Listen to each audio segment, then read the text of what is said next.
Mesti tuan-puan tak percaya kan, awal tahun hari tu, satu dinar dekat tangan saya ni hanya 1,700 lebih. Dan hari ni, satu dinar yang sama ni dah cecah 2,400 lebih. Sama juga macam 5 gram gold bar dekat tangan saya ni, awal tahun hari tu harganya hanya RM2,050. Dan hari ni, nilainya dah cecah 2,800 lebih.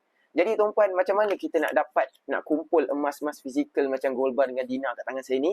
Tuan-puan kena tengok video ni sampai habis dan jangan lupa save untuk rujukan akan datang. Zaman sekarang ni ramai yang ingat kita kena tunggu kaya dan gaji besar baru nak boleh menabung emas-emas fizikal macam ni. Sebenarnya salah tuan-puan. Dalam akaun emas JAP ni, kita boleh menabung emas serendah RM100. Kita kumpul gram emas dalam akaun ni, bila dah cukup 1 gram, kita boleh keluarkan emas fizikal macam dekat tangan saya ni.